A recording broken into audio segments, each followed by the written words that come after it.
దేవుడి నామానికి స్తోత్రములు. మీ అందరికీ కూడా ప్రభు పేరిట వందనములు తెలియజేస్తూ ఉన్నాను. మరి ఇవాళ మరలా మనము దేవుళ్ళో కలుసుకున్నాము. దేవుని యొక్క వాగ్దానం వినడానికి మనము ఒక చిన్న మాదిరిగా కూడుకొని ఉన్నాము. మరి ఈ వాక్యాలు వినండి, దాని ప్రకారం మీరు నడుచుకోండి.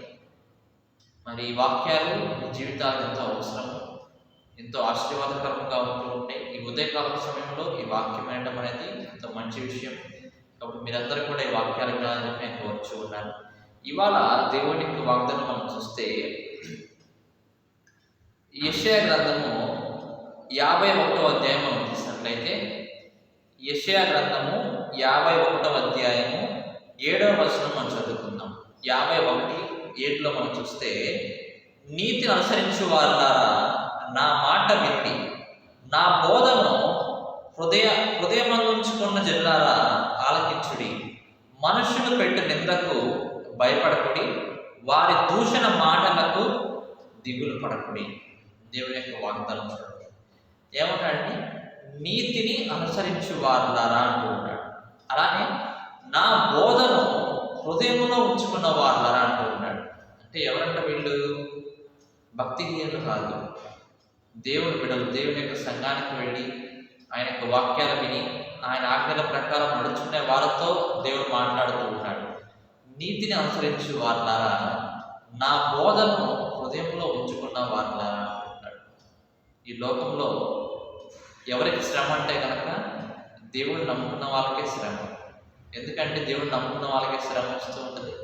ఎందుకంటే ఇతరులు మనం చూస్తే మరి వేరే వేరే జాతి వాళ్ళు కానీ వేరే మతం వాళ్ళు కానీ వాళ్ళు ఆల్రెడీ దేంట్లో ఉన్నారు, సాతాన్ యొక్క చేతిలో ఉన్నారు. కానీ మనం సాతాన్ యొక్క చేతిలో లేవు, దేవుడిలో ఉంటున్నాం, దేవుడి యొక్క చేతిలో ఉన్నాం. కాబట్టి మనల్ని ఎట్లాగైనా దేవుడిలో తొలగించాలని చెప్పి సాతాన్ ఏం చేస్తుంటాడు? కొన్ని బాధలు ఇబ్బందులు పెడుతూ ఉంటాడు. అంటున్నాడు, మనుషులు పెట్టే నిందకు మీరు భయపడవద్దంటు. సాధారణంగా మన జీవితాల్లో కూడా అనేక మంది మనం నిందిస్తూ ఉంటారు, అవమానపరుస్తూ ఉంటారు. నువ్వు క్రైస్తవుడు అని చెప్పి అవమానించే వాళ్ళు ఉన్నారు. నీ ఉద్యోగం నీకు పని రాదు, నువ్వు చేయలేవు అని చెప్పి అవమానించే వాళ్ళు ఉన్నారు. నీ స్నేహితులే నేను అవమానించే వాళ్ళలాగా ఉన్నారు. నీ ఇంట్లో వాళ్ళే నేను అవమానించే వాళ్ళలాగా ఉండొచ్చు. వాళ్ళందరిని చూసి నువ్వు భయపడతాడు. మనుషులు పెట్టి నిందలకు భయపడతాడు. భక్తిహీనులు ఏం చేస్తారంటే మీ మీద నింద మోపుతూ ఉంటారు, అన్యాయం తీరుస్తూ ఉంటారు. అంత పెద్ద యేసుక్రీస్తు ప్రభు వారిని ఈ జనులు ఏం చేశారంట? అన్యాయపు తీర్పు తీర్చి ఆయన నిందించి ఆయన్ని కొట్టి అవమానించి సిలువ వేయించారంట. ఎవరంటే యేసుక్రీస్తు ప్రభు వారిని, అంత గొప్ప ఆయనకే అవమానాలన్నీ ఎదురైనాయి.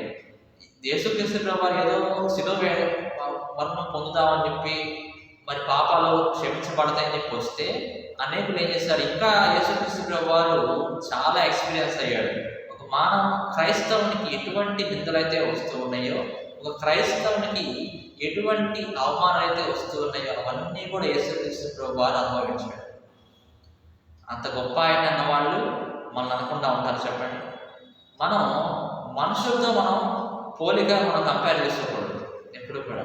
యేసుక్రీస్తు ప్రభు వారు మనకు ఒక మాదిరిగా ఈ లోకానికి వచ్చి ఆయన ఒక ల్యాండ్ మార్క్ అనేది మనకు ఉంచేళ్ళాడు. ఇదిగో నేను చేసినట్టు మీరు చేయండి, నాతో మీరు కంపేర్ చేసుకోండి, నాతో మీరు పోలిక చూసుకోండి అని చెప్పేసి యేసుక్రీస్తు ప్రభు వారు చెప్పాడు. అయితే మన ఇతరులతో మనం ఏం చేయకూడదు? కంపేర్ ఎప్పుడు కూడా చేసుకోకూడదు.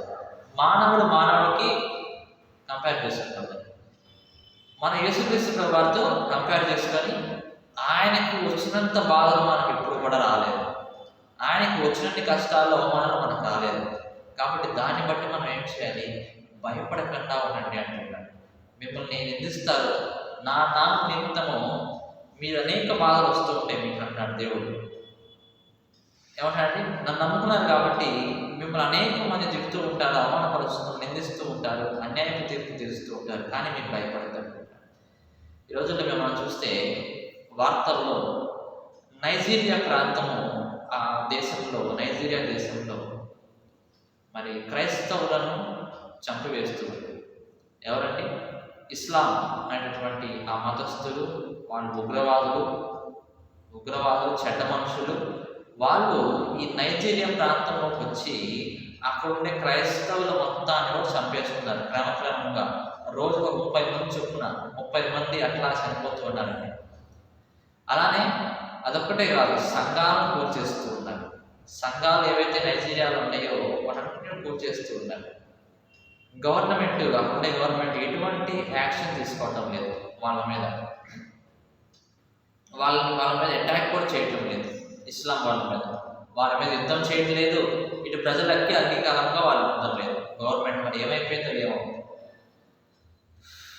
దేవుడు నమ్ముకున్న వాళ్ళందరూ కూడా నైజీరియాలో నల్లజాతి వాళ్ళు.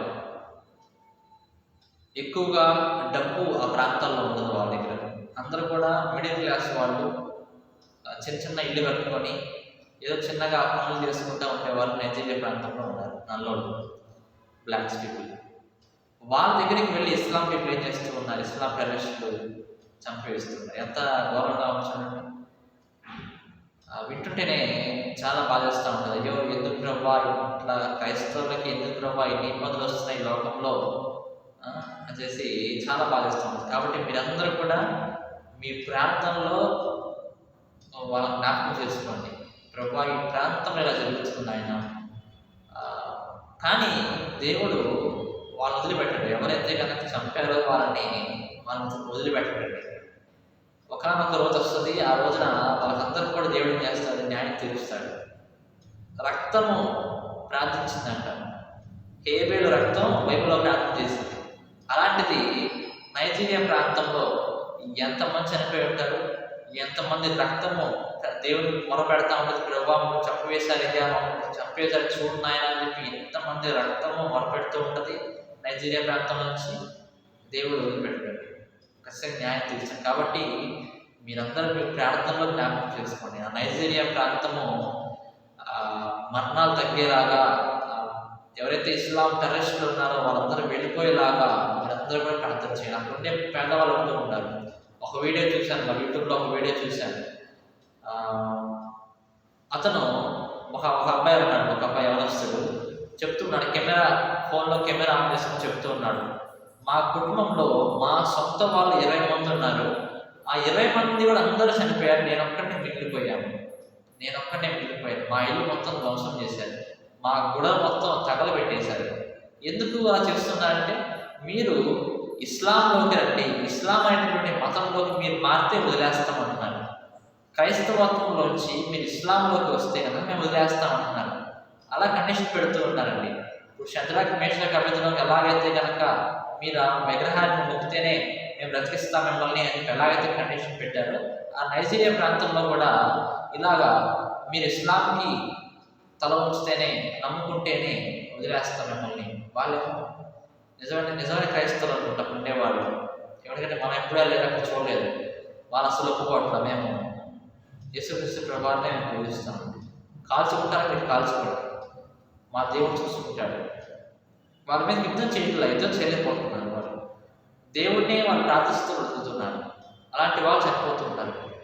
ఎంత బాధాకరంగా ఉంటుంది. కాబట్టి మీరందరూ కూడా ప్రాంతంలో ప్రార్థన చేసుకోండి, ప్రార్థనలో పెట్టండి ఈ విషయాన్ని. ప్రభా దాడులు ఆపివేసేలాగా ఆయన ఎలాగైతే అబ్రహాం ప్రార్థన చేస్తారు కదా, లోతు యొక్క ప్రాంతం ఏదైతే ఉందో ఆ దేవుడు సదోమ గొమొరాని అగ్ని చేత కాల్చివేయబోతున్నాడు దేవుడు.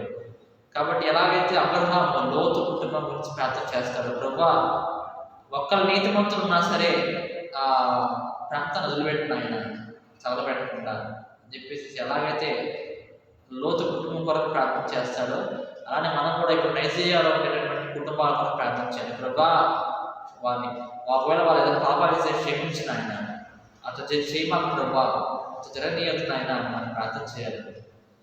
ఇక్కడ చేసే ప్రార్థన, మనం మనలో చేసే ప్రార్థన, విశ్వాసంతో చేసే ప్రార్థన, అది వాళ్ళకి ఒక సహాయంగా అది మారాలి. అది ఎప్పుడు మారుతుందంటే ఒక విశ్వాసంతో చేసినప్పుడు. దేవుడిని ప్రార్థన ఆలకించి ఎక్కడో ఉన్నటువంటి వాళ్ళ కోసం నా బిడ్డ ఎక్కడ ప్రార్థన చేస్తున్నాడే అని నీ మీద దయ చూపిస్తాడు, జాలి చూపిస్తాడు. కాబట్టి అందరూ కూడా మీ అందరూ ప్రార్థనలు జ్ఞాపకం చేసుకుని అయితే అంటున్నాడు, మనుషులు పెట్టే నిందలకు మీరు భయపడమాకండి, వారి దూషణ మాటలకు దిగులు పడమాకండి అంటున్నాడు. సాధారణంగా ఈ దోమలు అవుతూ ఉంటాయి కదా మన ఇంట్లో కూడా. చెవి దగ్గరికి వచ్చి ఉంటే సౌండ్ చేస్తూ ఉంటాయి. వాటంతటా వచ్చేసేసి రక్తం పీల్చుకొని వెళ్ళిపోవచ్చు కదా, అలా చేయవు దోమలు. చెవు దగ్గరకు వచ్చి సౌండ్ ఇస్తా ఉంటే మనకు ఆ సౌండ్కి విరక్తి పుట్టి నిద్రలోంచి లేచి ఏంటి సోది అన్నట్టుగా మనం ఏం చేస్తుంటాం, చాలా విసిగించుకుంటూ ఉంటాం. అలాగా ఈ లోకంలో కూడా ఈ దోమ లాంటి మనుషులు ఉన్నారు. దోమ లాంటి మనుషులు ఉన్నారు. మన చెవి దగ్గరికి వచ్చి మనం నిధిస్తూ ఉంటారు, అవమానపరుస్తూ ఉంటారు. కానీ మీరు భయపడద్దు అంటాడు దేవుడు.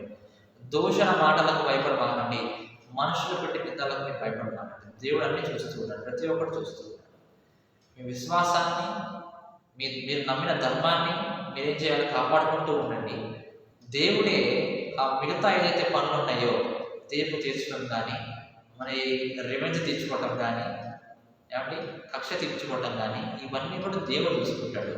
మీరు మీ ధర్మాన్ని విడిచిపెట్టకుండా మీ విశ్వాసంలోనే ఉంటూ ఉండండి అని దేవుడు చెప్తూ ఉన్నాడు. కాబట్టి భయపడమాకండి వీటిని చూసి. ఇంకా ముందు చెప్పలేము, మన ప్రాంతాల్లో ఎటువంటి శోధనలు, ఎటువంటి ఇబ్బందులు వచ్చేటటువంటి అవకాశాలు ఉన్నాయి. ఏది వచ్చినా, ఎన్ని వచ్చినా సరే దేవుడిలో మాత్రం మనం చాలా పట్టుదలగా ఉండాలి. దేవుడిలో మాత్రం మనం నమ్మకంగా ఉండాలి. చివరి వరకు కూడా సహించిన వాడే పరలోకరాజ్యం పొందుతాడు. సహించిన వాడు. కాబట్టి మన సహింపు నేర్చుకోవాలి. విశ్వాసంలో సహింపు ఉంటుంది. విశ్వాసం ఉంటే కనుక చాలు, సహింపు అనేది ఆటోమేటిక్గా వచ్చేస్తుంది. కాబట్టి ప్రియాదేవులారా, మీ పనిలో కానీ, మీ పక్కింటి వాళ్ళు కానీ ఎక్కడైనా సరే మిమ్మల్ని అవమానిస్తున్నారు, నిందిస్తున్నారు, భయపెడుతున్నారు అనుకోండి, మీరు భయపడబాకండి. దేవుడికి అప్పగించి వాళ్ళు వదిలేసేయండి. దేవుడే ఒకనొక సమయం వచ్చినప్పుడు దేవుడు ఖచ్చితంగా తీర్పు తీర్చేవాడుగా ఉన్నాడు అని చెప్పి దేవుడు ఈ వాగ్దానం సంభవిస్తున్నాడు. భయపడకండి అని చెప్తున్నాడు ఈ వాగ్దానం ద్వారా. దేవుడి వాగ్దానం దీవించి ఆశీర్వదించును గాక. ఆమేన్.